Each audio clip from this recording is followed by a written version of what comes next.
আসসালামু আলাইকুম। Jasmine cooking হাউসে আপনাদের সবাইকে স্বাগতম। আজকে আপনাদের দেখাবো বাঙালিদের সবথেকে পছন্দের একটি খাবার, চিংড়ি মাছের মালাইকারি। চিংড়ি মাছের মালাইকারির নাম শুনলে অনেকেই মনে করে এটা রান্না করা অনেক বেশি ঝামেলাদায়ক, কিন্তু আজকে আপনাদের দেখাবো কোনো প্রকার ঝামেলা ছাড়াই একদমই সহজে এবং ঝটপট মজাদার এই চিংড়ি মাছের মালাইকারির রেসিপি। এভাবে একবার বাসায় চিংড়ি মাছের মালাইকারি রান্না করলে সবাই আপনার রান্নার অনেক বেশি প্রশংসা করবে।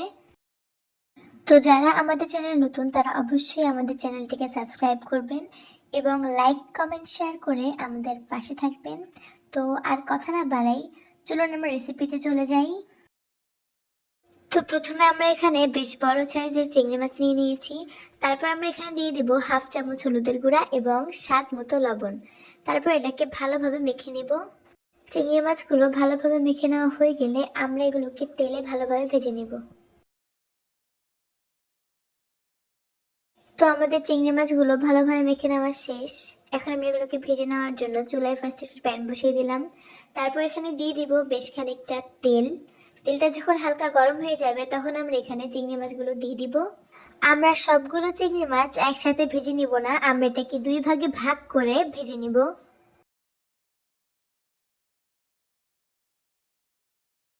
তো আমাদের চিংড়ি মাছগুলোকে ভালোভাবে লাল লাল করে ভেজে নেওয়া শেষ। এখন আমরা এগুলোকে উঠিয়ে নিব এবং পরের ধাপে চিংড়ি মাছগুলোকেও ভেজে নিব। তো আমাদের সবগুলো চিংড়ি মাছ ভালোভাবে ভেজে নেওয়া শেষ। এখন আমরা এগুলোকে উঠিয়ে নিব। এখন ওই সেম তেলে আমরা দিয়ে দিব হাফ কাপের একটু বেশি পেঁয়াজ কুচি। তারপর আমাদের মনে হলো তেলটা একটু কম, তাই এখানে আমরা আরেকটু তেল অ্যাড করব। এখানে আমরা প্রায় আরো 2 টেবিল চামচের মতো তেল অ্যাড করেছি। এখন আমরা পেঁয়াজটাকে হালকা লাল লাল করে ভেজে নিব। পেঁয়াজটা হালকা ভাজা হয়ে গিয়েছে। এখন আমরা এখানে দিয়ে দেব হাফ কাপ পেঁয়াজ বাটা। আমরা এখানে পেঁয়াজ কুচি এবং পেঁয়াজ বাটা দুইটা ইউজ করতেছি। তারপর এখন এটাকেও ভালোভাবে একটু ভেজে নিব।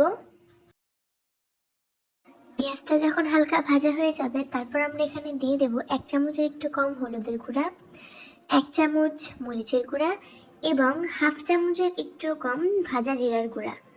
তারপর দিয়ে দেবো এখানে স্বাদ মতো লবণ। তারপর আমরা সবগুলোকে ভালোভাবে ভেজে নেব। আর দিয়ে দেবো 1/4 কাপ পানি। এখন এই মশলাটাকে তেল উঠে যাওয়া পর্যন্ত একটু কষিয়ে নিব।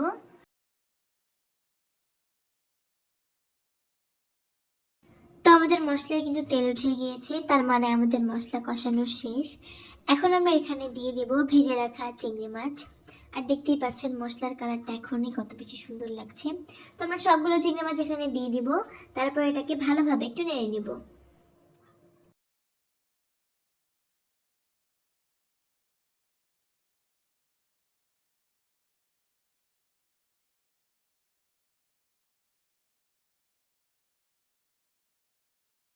আমরা চিংড়ি মাছ ভালোভাবে নেড়ে নিয়েছি। এখন আমরা এখানে দিয়ে দিব নারিকেল বাটা।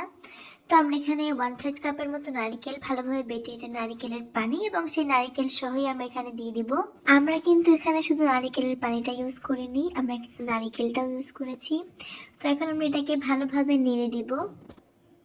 নাড়া হয়ে গেলে আমরা এখানে দিয়ে দিব আরো 1 কাপ পানি। তারপরে সবগুলোকে ভালোভাবে আরেকবার মিশিয়ে নিব।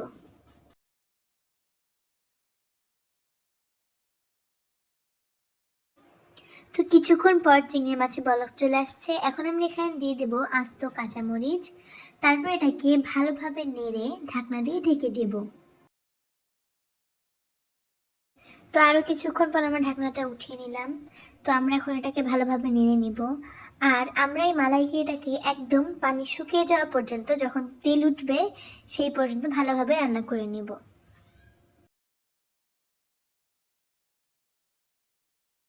তো প্রায় 10 মিনিট পর দেখতেই পাচ্ছেন আমাদের চিংড়ি মাছের মালাইকারিটা কিন্তু একদমই রেডি।